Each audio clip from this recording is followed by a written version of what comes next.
Bueno, vamos a ver un mensaje. Todos sabemos que el orar es hablar con Dios. Todos sabemos también que cuando nosotros cantamos alabanzas, adoramos, también estamos estableciendo una comunicación con el Señor. Entonces, hay una serie de ejemplos que nos da la Escritura. Hay 150 ejemplos que vienen en el libro de los Salmos, en donde se refiere a cada una de las circunstancias que pasaba el pueblo de Israel y que quedaron asentadas como un material que iba a servir de ejemplo para nosotros. Vamos a ver nuestra Biblia en Lucas 24. Lucas 24, versículos 44 y 45. Dice la Nueva Versión Internacional: cuando todavía estaba yo con ustedes, les decía que tenía que cumplirse todo lo que está escrito acerca de mí en la ley de Moisés, en los profetas y en los salmos. Entonces les abrió el entendimiento para que comprendieran las Escrituras.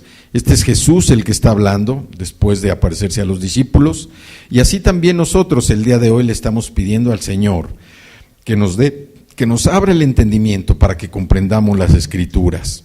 Y dice: les decía que tenía que cumplirse todo lo que está escrito acerca de mí, acerca de Jesús en la ley de Moisés, en los profetas y en los salmos. Y hoy nos vamos a referir a una trilogía de salmos que tienen una relación muy cercana entre sí. Estos salmos se refieren a las actividades y a la forma en que el pastor vivía en los tiempos de Israel, pero también a la forma en la que nosotros hoy tenemos que enfrentar las diferentes situaciones y circunstancias que acontecen en nuestro diario vivir. Vamos a ver los Salmos 22, el 23 y el 24. El 22 se refiere o nos habla del buen pastor dando su vida por sus ovejas. Aquí, en este Salmo 22, se habla precisamente de la cruz de Jesús. Se habla también de los gritos de nuestro Salvador a punto de morir, y el pensamiento que ronda en este Salmo 22 es el de angustia. También vamos a leer, a estudiar el Salmo 23, donde nos habla de el gran pastor que es Jesucristo. Nos habla aquí también cómo el ministerio es cuidar a sus ovejas. El pastor cuida de sus ovejas, y el tema principal de este salmo es el consuelo. Y finalmente el Salmo 24, que este salmo nos habla de Cristo como el príncipe de los pastores. Aquí el ministerio es que el pastor reina sobre sus ovejas, y el pensamiento clave en este salmo es precisamente el triunfo. Entonces, vamos al libro de los Salmos y vamos al Salmo 22. Y vamos al versículo 1 en la Nueva Versión Internacional. Dice una frase que es muy conocida de todos nosotros. Dice: Dios mío, ¿por qué me has abandonado? Lejos estás para salvarme, lejos de mis palabras de lamento. Les decía que este es un grito de angustia, y esta frase, este primer versículo, se refiere también o está relacionado con las palabras que dijo Jesús precisamente cuando estaba en la cruz. Es un lamento individual y es una de las declaraciones más fuertes que hay dentro del sufrimiento humano. Vamos a Mateo 27, 46, que dice: como a las 3 de la tarde, Jesús gritó con fuerza: Elí, Elí, lama sabactani, que significa: Dios mío, ¿por qué me has desamparado? Vemos en este en esta parte del Salmo cómo es el grito de una persona amenazada con la muerte. Y también vemos que nosotros, pues dentro de nuestra vida, pues constantemente tenemos esas amenazas de muerte, aunque nosotros pues generalmente no estamos pensando en eso, pero la amenaza de muerte está latente. A nosotros lo que nos salva o lo que nos libra de esa amenaza de muerte es precisamente la sangre de Jesús, que ya recibimos nosotros, la sangre del Cordero. Este salmo, el Salmo 22, también es conocido como el Salmo de la Pasión o el Salmo de la Cruz. ¿Por qué? Porque se refiere precisamente a la prefigura de la crucifixión de Jesús. Y vemos también cómo en cada uno de los versículos vamos nosotros comprendiendo el sufrimiento, la angustia de la persona en el momento en que ve próximo su final. Vamos a leer el versículo 2 del Salmo 22. Dice: Dios mío, clamo de día y no me respondes, clamo de noche y no hallo reposo. Pero tú eres santo, tú eres rey, tú eres la alabanza de Israel. En ti confiaron nuestros padres, confiaron y tú los libraste. A ti clamaron y tú los salvaste, se apoyaron en ti y no los defraudaste. Aquí estamos viendo cómo el salmista, a pesar de su sufrimiento, a pesar de la angustia que está viviendo, él ve más allá y también se da cuenta o confronta la relación que había entre Dios y el pueblo de Israel, la confianza que tenía él al conocer que Dios había salvado precisamente al pueblo de Israel, que Dios había hecho grandes maravillas por el pueblo y también estaba reconociendo el poder del Señor en todo lo que había sucedido. Dice: tú eres santo, tú eres rey, tú eres la alabanza de Israel. En ti confiaron nuestros padres, confiaron y tú los libraste. A ti clamaron y tú los salvaste, se apoyaron en ti y no los defraudaste. El 6 dice: pero yo, gusano soy y no hombre. La gente se burla de mí, el pueblo me desprecia. Cuantos me ven se ríen de mí, lanzan insultos meneando la cabeza. Este confía en el Señor, pues que el Señor lo ponga a salvo, ya que en él se deleita y que sea él quien lo libre. Aquí nosotros también estamos viendo la relación que existe precisamente entre este salmo y lo que sucedió con Jesús precisamente en la cruz. Hay diferentes escrituras en Mateo, en Marcos, en Lucas y en Juan, donde se refiere precisamente a los soldados que pasaban frente a la cruz de Jesús, meneaban la cabeza, se burlaban de él, blasfemaban, le decían que si él había dicho que destruía el templo en 3 días, que le pidiera al Señor que lo restaurara, que lo salvara. Entonces, este tipo de afrentas, de ofensas, vienen en el Salmo 22 y como dice, para que se cumpliera la palabra, se estaba cumpliendo precisamente en la vida de Jesús. El 8 dice: este confía en el Señor, pues que el Señor lo ponga a salvo, ya que en él se deleita, que sea él quien lo libre. Pero tú me sacaste del vientre materno, me hiciste reposar confiado en el regazo de mi madre. Fui puesto a tu cuidado desde antes de nacer. Desde el vientre de mi madre, mi Dios eres tú. No te alejes de mí, porque la angustia está cerca y no hay nadie que me ayude. Aquí también vemos cómo el salmista está prediciendo lo que va a suceder en el futuro con la vida de Jesús. Y este es un ejemplo para nosotros también, que lo que ya pasó Jesús, nosotros ya no tenemos por qué pasarlo. Dice que Él ya pagó por todos nuestros pecados, que Él ya nos libró de todas las enfermedades, que Él ya nos libró de todas nuestras iniquidades. Nosotros ya somos personas que vivimos en una nueva identidad, tenemos una nueva identidad, tenemos una nueva ciudadanía que no es ciudadanía de este mundo. Y el Señor en nosotros está haciendo grandes maravillas, a pesar de lo que veamos el día de hoy, a pesar de cómo nos veamos, el Señor sigue trabajando en la vida de nosotros. Pero aquí este lamento se refiere precisamente a lo que padeció Jesús en la cruz, en el momento de su crucifixión. Dice también el 12, muchos toros me rodean, fuertes toros de Basán me cercan, contra mí abren sus fauces, leones que rugen y desgarran a su presa, como agua he sido derramado, dislocados están todos mis huesos, mi corazón se ha vuelto como cera y se derrite en mis entrañas. ¿Cuántos de nosotros no hemos pasado por angustias como estas? Yo les voy a comentar algo de mi vida personal. Mi abuelo paterno falleció a los 33 años. Mi padre falleció a los 33 años. Cuando yo tenía 32 años, pensé que me iba a morir a los 33 años. Y tuve una etapa de mi vida muy, muy difícil.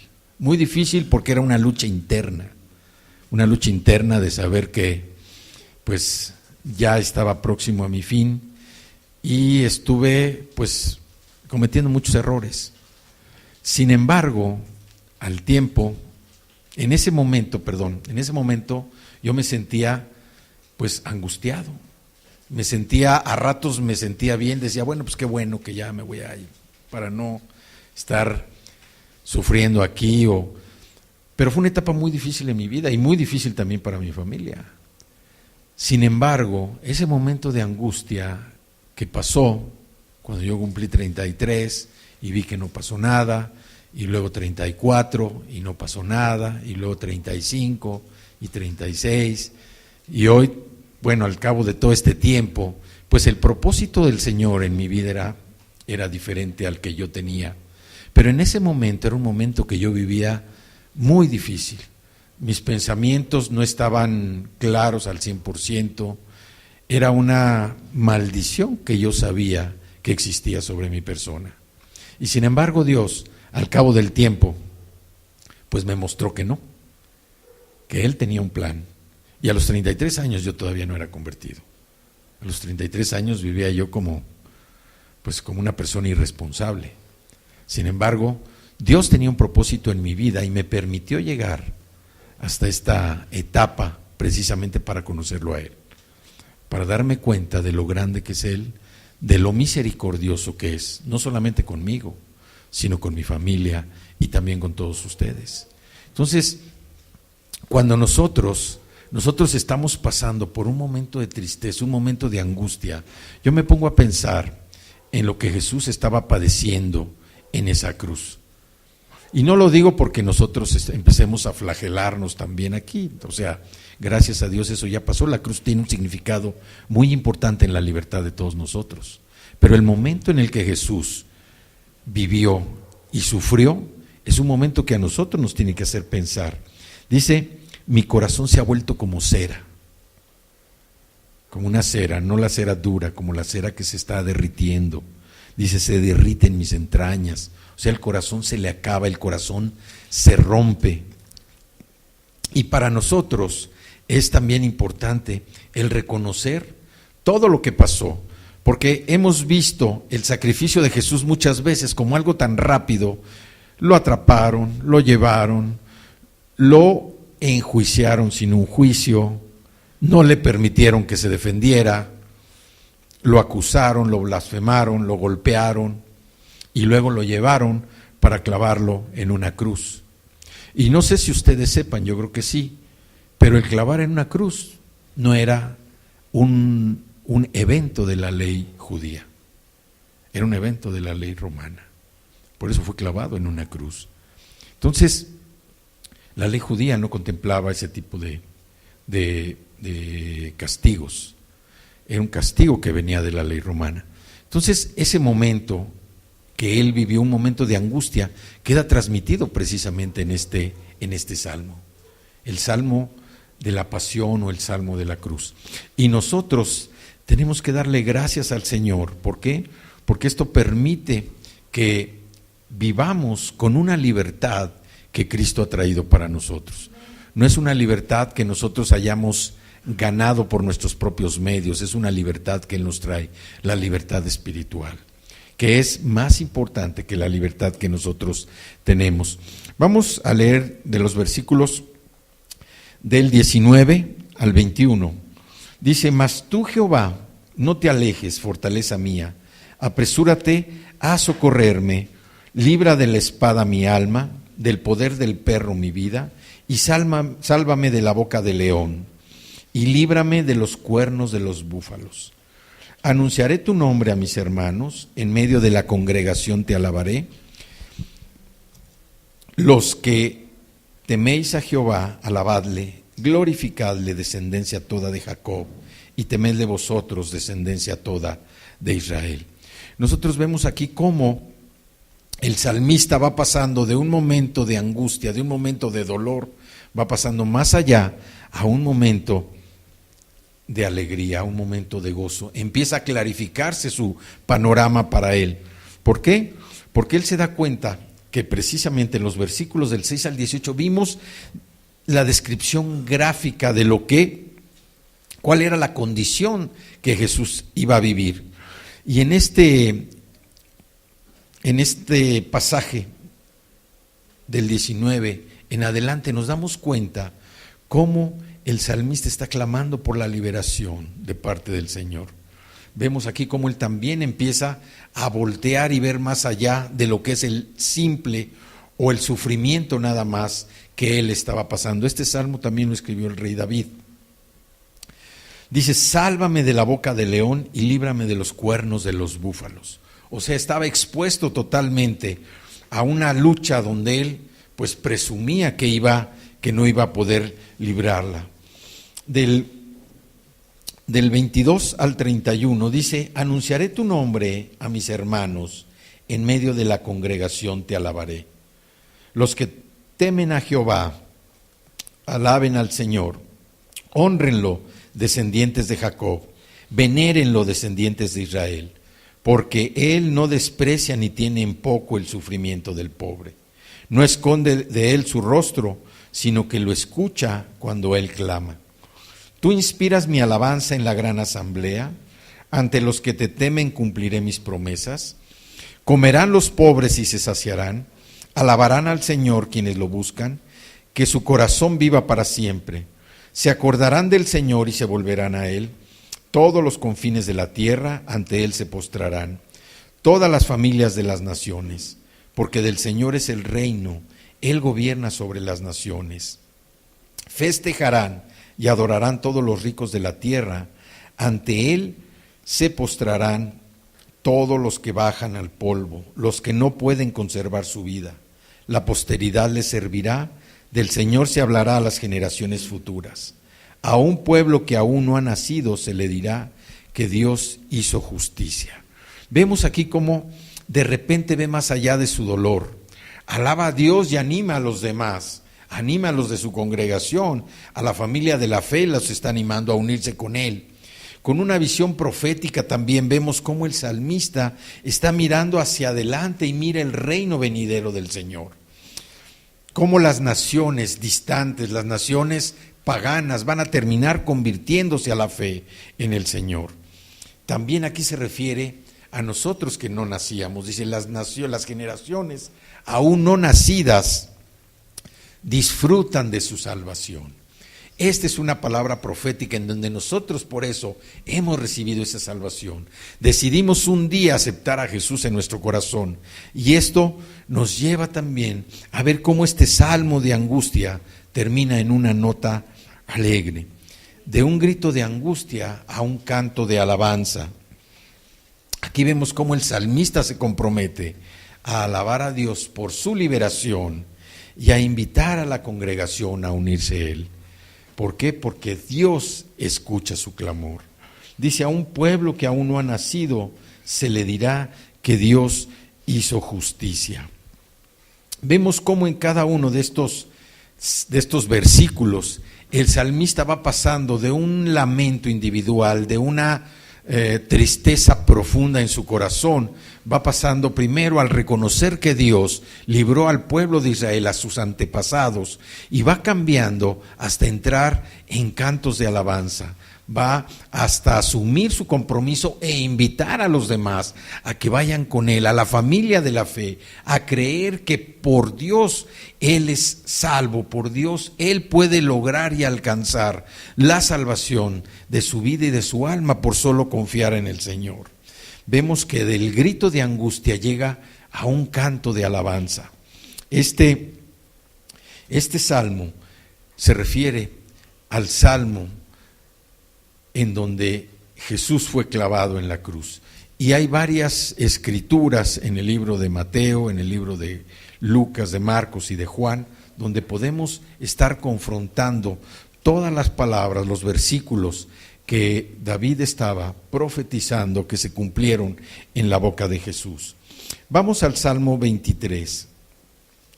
Dice: a ti, Señor, elevo mi alma. Y el versículo 2 dice: mi Dios, en ti confío.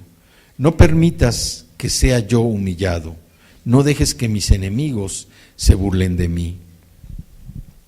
Aquí nosotros en el Salmo 23, este salmo es nuestro pastor, Salmo 23, nuestro pastor, nuestro anfitrión. Dios es nuestro pastor, nuestro anfitrión. Y es una canción de consuelo.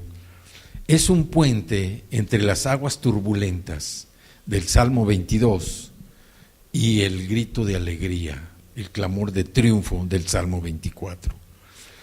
Los patriarcas como Moisés, como David y todos los demás fueron pastores. Y también vemos cómo en la Biblia se refiere muchas veces al rey como el pastor de un pueblo. Aquí vemos cómo David cantó este salmo por primera vez en Judea. El día del pastoreo aparentemente se había terminado, las ovejas ya estaban durmiendo, las ovejas estaban cubiertas, pero el trabajo del pastor no estaba terminado. ¿Por qué? Porque el pastor tenía que mantener alerta sus ojos, tenía que mantener despierto precisamente ante el acecho de los animales salvajes. Y esto nos recuerda también que Dios es el que está con nosotros. Dios está con nosotros. Es una canción de confianza. Y aquí vemos cómo también este salmo es uno de los salmos favoritos de todos los hijos de Dios, por todo lo que refiere en cada uno de sus versículos. Vemos también cómo nos habla de que Dios es semejante a un pastor. Dice el versículo 1, el Señor es mi pastor. En la Reina Valera dice nada me faltará, en la Nueva Versión Internacional dice nada me falta. Está hablando en tiempo presente. El Señor es mi pastor y nada me falta. Nada, absolutamente nada nos falta. Vemos también cómo muestra las tareas del pastor y nos revela lo que Dios hace por nosotros. El Salmo 23:2 dice: en verdes pastos me hace descansar, junto a tranquilas aguas me conduce. Aquí también en Apocalipsis hay una palabra, dice: porque el Cordero que está en el trono los pastoreará y los guiará a fuentes de agua viva, y Dios les enjugará toda lágrima de sus ojos. Este Salmo 23 también nos habla, es el Salmo de la provisión. Es el Salmo donde decíamos, Dios tiene cuidado de sus ovejas.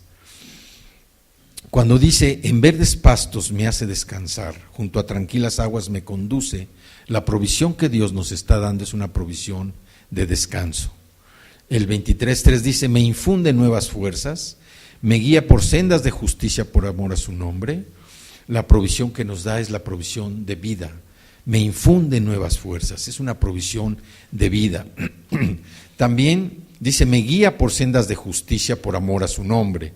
La provisión que nos da es una provisión de guía, una provisión de dirección, de saber hacia dónde dirigirnos nosotros, hacia dónde conducir nuestra vida. ¿Por qué? Porque nosotros tenemos que hacer la voluntad del Señor. El 23:4 dice, aun si voy por valles tenebrosos, no temo peligro alguno, porque tú estás a mi lado, tu vara de pastor me reconforta. Aquí tenemos una provisión de seguridad. El Señor nos da seguridad, nos da protección en todo lo que nosotros hacemos. Muchas veces vemos o nos ha tocado sufrir en carne propia algún accidente, alguna enfermedad, y sin embargo hemos salido adelante. ¿Por qué? Porque la provisión de seguridad del Señor está en nuestras vidas. El 23:5 dice: dispones ante mí un banquete en presencia de mis enemigos. Has ungido con perfume mi cabeza, has llenado mi copa a rebosar. Es una provisión de abundancia, de alimento. Porque dice: dispones ante mí un banquete, has ungido con perfume mi cabeza y has llenado mi copa a rebosar. La provisión de abundancia del Señor nos es dada aquí en este salmo también, en el Salmo 23. El Señor quiere que nosotros estemos llenos, pero primeramente llenos de Él, que nuestro corazón verdaderamente refleje que Dios mora en nosotros, que no sea una acción, una actitud de nosotros de palabra, porque conocemos la Escritura, la sabemos de memoria tal vez, sino que verdaderamente nuestra acción sea un ejemplo en donde nosotros digamos: Dios mora en mí. El 23:6 dice: la bondad y el amor me seguirán todos los días de mi vida, y en la casa del Señor habitaré para siempre.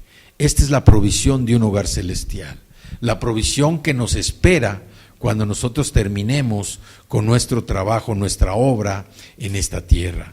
Una provisión celestial que es la casa del Señor, en donde nosotros, cada uno de nosotros, morará para siempre.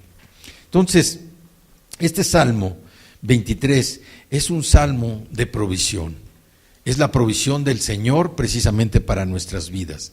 Y repito, es uno de los salmos más conocidos y también más queridos de todos los cristianos. Cuando uno llega a entender y a discernir precisamente la provisión de Dios, veíamos en el Salmo 22 primero el lamento de angustia, un tiempo de sufrimiento, un tiempo de dolor que va cambiando, se va transformando hasta llegar en un canto de alabanza. Después entramos al Salmo 23, que es un salmo de provisión. Del sufrimiento pasamos al canto de alabanza, porque reconocemos cuál es la soberanía de nuestro Señor. Y entonces después pasamos a lo que viene siendo la provisión del Señor para nuestra vida, una provisión de descanso. Todos necesitamos descanso, y no descanso en paz, necesitamos un descanso para poder disfrutar nosotros la reposición de nuestras fuerzas. Necesitamos la provisión de vida que nos da el Señor al infundirnos nuevas fuerzas. Necesitamos una provisión de dirección, saber por dónde tenemos que caminar, cuál es el rumbo que le tenemos que dar a nuestra vida, para que el Señor pueda manifestarse completamente a través de nosotros como verdaderos instrumentos de su obra. También es una provisión de seguridad. ¿Por qué? Porque dice el Señor que Él está a mi lado y que su vara de pastor me reconforta. Una provisión de seguridad para mi vida. También nos da una provisión de abundancia, una provisión de lo que la mayoría de nosotros estamos buscando. Esa provisión muchas veces material, la provisión tangible, lo que se ve. Primeramente hay que buscar lo que el Señor quiere para nosotros, y todo lo demás va a venir por añadidura. Y finalmente nos habla de una provisión celestial, el hogar que nos espera, ¿en dónde? En el Señor, cuando nosotros ya no estemos aquí. Vamos a pasar ahora rápidamente al Salmo 24. El Salmo 24 es el salmo precisamente del triunfo. Dentro de estos tres salmos pasamos de uno de dolor, de angustia, de sufrimiento, pasamos a uno de provisión. Y del de provisión pasamos precisamente al del triunfo, al del reconocer que hay un Rey de Gloria. Y ese Rey de Gloria es Jesucristo en nuestra vida. Dice el Salmo 24, el 1 y el 2, dice: del Señor es la tierra y todo cuanto hay en ella, el mundo y cuantos lo habitan. Porque Él la afirmó sobre los mares, la estableció sobre los ríos. En este salmo es un himno de triunfo, un himno al Rey de Gloria, un himno procesional y un retrato de la adoración del pueblo de Israel. Es un salmo también mesiánico porque profetiza precisamente sobre el Mesías que va a venir. Aquí también se refiere a que los peregrinos que iban en procesión precisamente a Jerusalén, iban a marchar, iban a recorrer el Monte de los Olivos y cruzar el Valle de Cedrón. La procesión se iba a detener precisamente afuera del templo. Y era cantado, y adentro los sacerdotes le iban a responder. Es un salmo donde nos habla de los tres mundos que nosotros enfrentamos. Nos habla de la naturaleza, nos habla del hombre y nos habla de Dios. En 24:1 y 2 dice: del Señor es la tierra y todo cuanto hay en ella, el mundo y cuantos lo habitan. En 1 Corintios 10:26, Pablo confirma, dice: porque del Señor es la tierra y todo cuanto hay en ella. El 3 nos dice: ¿quién puede subir al monte del Señor? ¿Quién puede estar en su lugar santo? El 4: solo el de manos limpias y corazón puro, el que no adora ídolos vanos, ni jura por dioses falsos. Quien es así recibe bendiciones del Señor, Dios su Salvador le hará justicia. Tal es la generación de los que a ti acuden, de los que buscan tu rostro, oh Dios de Jacob. Aquí en el 4 dice: solo el de manos limpias y corazón puro, el que no adora ídolos vanos ni jura por dioses falsos. Aquí también podemos ver esta escritura en Mateo 5:8, donde está hablando de las bienaventuranzas, de los dichosos. Dice: dichosos los de corazón limpio, porque ellos verán a Dios. Y aquí nos está hablando precisamente en este pasaje de lo que nosotros debemos cumplir si verdaderamente queremos honrar al Rey de Gloria. Dice: ¿quién puede subir al monte del Señor?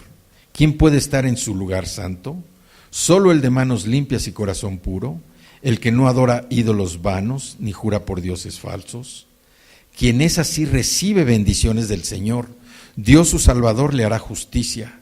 Tal es la generación de los que a ti acuden, de los que buscan tu rostro, oh Dios de Jacob. Aquí vemos cómo en los Salmos 1 y 2 nos está hablando el salmista de la naturaleza, el mundo acerca de nosotros, porque dice: del Señor es la tierra y todo cuanto hay en ella, el mundo y cuantos lo habitan, porque Él afirmó sobre los mares, la estableció sobre los ríos. Vemos cómo todo lo que nos rodea, todo lo que consideramos natural, ha tenido un poder tan grande en las generaciones actuales, que hoy hablamos ya de dioses a través de los elementos de la naturaleza, del agua, del viento, del sol, de la luna. Todos estos elementos, el aire, todos estos elementos se han convertido para las generaciones, pues casi de hoy, en elementos, en dioses que hay que honrar y venerar precisamente para tener salud, para tener vida. Es el mundo acerca de nosotros. Es lo que el salmista nos está diciendo, que todo lo que existe es propiedad del Señor. Todo lo que existe es propiedad del Señor. Es una afirmación resonante, es una afirmación que todos olvidan, sobre todo los que están metidos en esta nueva cultura del medio ambiente, en esta cultura de la ecología. No digo que sea malo el medio ambiente, no digo tampoco que sea malo el aspecto ecológico. Lo que es malo es crear ídolos, hacer ídolos de todos estos elementos que llevan precisamente a que uno se desvíe, a que uno vea que Dios es un árbol, que uno vea que Dios es una estrella, que Dios es la luna, que Dios es el sol, cuando Dios es el creador de todo. Él está por encima de todo, ¿sí? También nos habla en los versículos del 3 al 6, nos habla del hombre, del mundo interior, lo que cada uno de nosotros vive, lo que cada uno de nosotros tiene adentro, que no es conocido muchas veces por los demás. Se conoce a través de las actitudes, se conoce a través de las palabras, a través de nuestras acciones. Es el mundo interior, el hombre el que nosotros tenemos. Dice, ¿quién puede subir al monte del Señor? ¿Quién puede estar en su lugar santo? Si uno se pregunta, uno no se plantea, ¿quién? Yo como hombre, ¿puedo subir al monte del Señor? ¿Puedo estar en su lugar santo? Dice, solo el de manos limpias y corazón puro, el que no adora ídolos vanos, ni jura por dioses falsos. Aquí nos dice, el que busca al Señor todos los días, el que está comprometido con el Señor, el que verdaderamente ama a Dios, el que cree en Jesucristo, el que cree en el Espíritu Santo y el que busca hacer lo que Dios quiere que haga. Vemos cómo se plantea la cuestión de entrar en el lugar santo, entrar en la presencia del Señor. Y vemos cómo en estos versos se describe al tipo de persona que puede rendirle homenaje al Señor, el tipo de persona que puede verdaderamente adorar al Rey. Dice, debe ser una persona íntegra, una persona que tenga pureza en manos y en su corazón, en acción y en intención.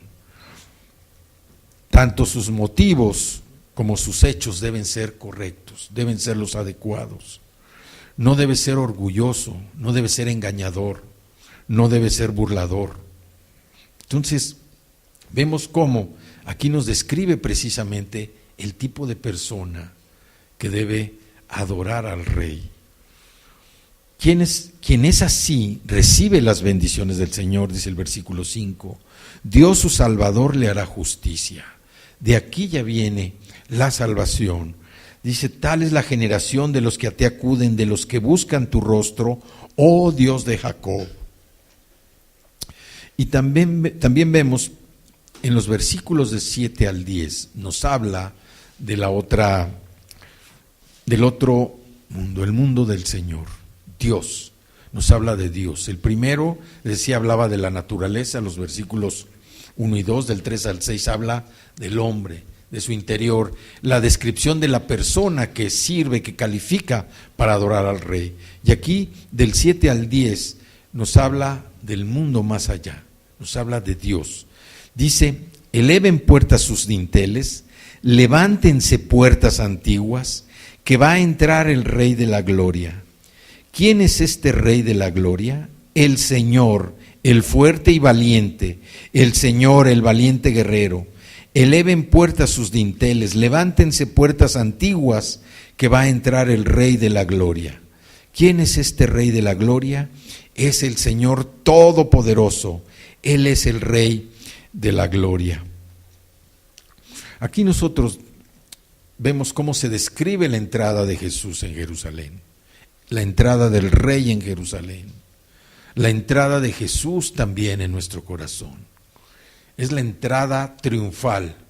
Cada vez que una persona se convierte, cada vez que una persona acepta a Jesús en su corazón, es la entrada triunfal del Rey a Jerusalén, la entrada de Jesús en nuestro corazón. Es la entrada triunfal. ¿Por qué? Porque la vida de la persona que recibe a Cristo es una vida que está destinada al cambio, a un cambio para bien, a un cambio glorioso por la obra de Jesucristo Redentor.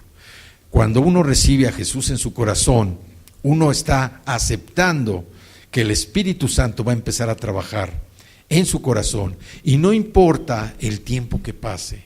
Lo que sí es un hecho es que se activa precisamente el mecanismo para que la vida de esa persona empiece a cambiar, aunque muchas veces parece que no cambia, pero sí cambia. Dios hace una obra maravillosa en nosotros. Dios hace una obra donde busca que el cambio sea algo permanente en nosotros. Yo era una persona muy cuadrada, no físicamente, era muy cuadrada. Y lograr los cambios en mi vida fueron muy difíciles. ¿Por qué? Porque estaba acostumbrado siempre a manejar siempre estructuras, a manejar disciplinas en casi todas las áreas de mi vida, y llegar a entender el cambio del Señor en mi vida fue algo tan grandioso, que verdaderamente pude apreciar yo la libertad. No quiero decir que sea uno indisciplinado, que no tenga uno orden en sus cosas. A lo que me refiero es que hacer de la disciplina un Dios no lleva a nada bueno, no conduce a nada nuevo, y lo que evita es que nosotros podamos apreciar la libertad que Cristo tiene en nuestra propia vida. Nosotros tenemos que ser ordenados, tenemos que ser disciplinados, pero valorar la verdadera libertad de Cristo en nosotros. Aquí vemos cómo la entrada de Jesús a nuestro corazón, la entrada del Rey a Jerusalén, nos trae libertad. Una libertad que permite, primeramente, empezar a buscar a Dios con todo nuestro corazón. Ese es uno de los principales cambios. No estar acartonados, no estar arraigados a nuestras viejas culturas, sobre todo a las culturas religiosas que manejábamos nosotros, a realizar acciones que ya nos derivaban en un beneficio, cuando lo que el Señor busca en nosotros es que pensemos, que analicemos, y sobre todo que a través de esa búsqueda permanente de Él, el discernimiento espiritual, que no es el conocimiento, el discernimiento es algo más profundo que el Señor nos da para entender lo que dice la Escritura, para saber qué dirección, aplicar lo que dice el Salmo 23, la provisión de dirección para dónde, para nuestra vida, la provisión de una guía para saber por dónde tenemos que caminar. Vemos cómo Jesús, cuando llegó a nuestro corazón, empezó inmediatamente a provocar algo en nosotros. A lo mejor fue algo que nos desconcertó, a lo mejor fue algo también que nosotros no queríamos o no esperábamos en ese momento, pero es cuando se activa precisamente la redención en nuestra vida.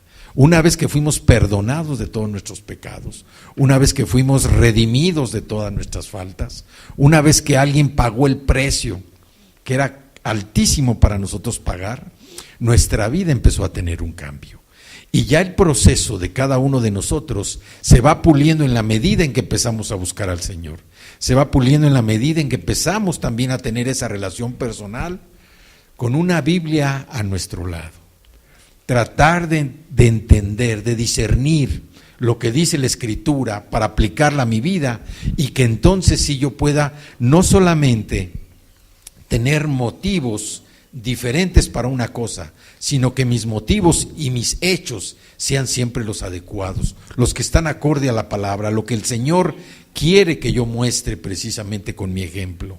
También que mi pureza de manos y de corazón me lleve a ser la misma persona en acción y en intención. No nada más mis acciones pueden ser acciones que parezcan buenas, pero mis intenciones pueden ser oscuras por obtener algo.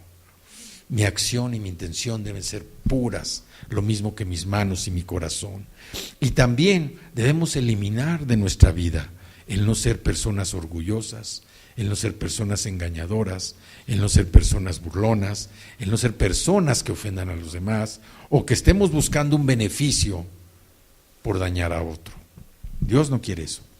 Lo que estos salmos nos están enseñando es precisamente, y aquí estamos dando la descripción de una persona que busca a Dios, una persona que verdaderamente le entrega su vida al Señor, no una persona que quiere vivir como cristiano y disfrutar las cosas del mundo, sino como una persona que verdaderamente quiere vivir como Dios quiere que viva, una persona que pueda homenajear, que pueda cantar, que pueda clamarle al Señor y que pueda decirle que Él es el Rey de gloria, que Él es el Rey de la gloria, que Él es el Señor Todopoderoso, que Él es el Rey de mi vida y el Rey de la vida de cada uno de nosotros. Aquí vemos cómo en la procesión las voces de los sacerdotes de dentro del templo, desde adentro, preguntaban: ¿quién es este Rey de la Gloria? Y el coro respondía: es el Señor poderoso en batalla, un Dios guerrero, y Él es el Señor de los ejércitos. Esta era una forma poética también de declarar lo que era el Señor, como un Dios de fuerza, un Dios de gran poder. Israel sintió que el Señor llevó a sus ejércitos a la victoria en la batalla. Y este término del Señor Todopoderoso aparece más de 250 veces en el Antiguo Testamento. El Señor Todopoderoso. Esto lo que nos dice es que, número uno, al hablar de la naturaleza, todo lo que existe es del Señor. Todo lo que existe, todo le pertenece a Él. Nosotros solo somos administradores de lo que Él nos da. A nuestros ojos puede parecer poco o puede parecer mucho, pero somos administradores de lo que Él nos da, no es nuestro. Por eso nosotros debemos prestar este homenaje al Rey. Él tiene control de todo lo que nosotros tenemos, de todo lo que tenemos. Nada se escapa de su control, nada. Aun y cuando parezca que nosotros no tenemos el control de algo, el Señor tiene el control de todo. Él sabe, Él conoce nuestro pasado, sabe el presente y también conoce nuestro futuro, sabe qué vamos a hacer. Por eso, Él como Rey debe ocupar ese lugar en el trono de nuestro corazón. Y muchas veces no lo ocupa. ¿Por qué? Porque cuando nosotros tenemos o logramos algo que estábamos esperando, pensamos que ya adquirimos el control. Y como decíamos ahorita, a veces las cosas materiales o las cosas personales se convierten en una ilusión y la ilusión se desvanece. No confiemos en nuestras propias fuerzas, confiemos en el Señor, confiemos en el Rey. Pero para confiar en Él hay que abrirle precisamente la puerta de nuestro corazón, establecer un trono en nuestro corazón para que Él gobierne, para que Él dirija, y que esa provisión que viene en el Salmo 23 verdaderamente la disfrutemos. Una provisión de descanso, una provisión de vida, una provisión de abundancia, una provisión de dirección, de guía, una provisión de seguridad, una provisión de vida eterna. Debemos dejar que el Rey gobierne nuestro corazón, que el Rey dirija nuestros pasos, nuestros caminares, aunque nuestros pies sean chiquitos, que Dios dirija nuestro caminar, que sea Él el que verdaderamente gobierne nuestra vida. Hagamos a un lado nuestros esfuerzos, nuestros pensamientos, nuestras intenciones, nuestros motivos y dejemos todo en manos del Rey. Dejemos todo en sus manos. ¿Quién es este Rey de gloria? Díganme ustedes, ¿quién es? Es el Señor Todopoderoso. Es el Señor Todopoderoso. Él es el Rey de la gloria. ¿Quién es este Rey de gloria?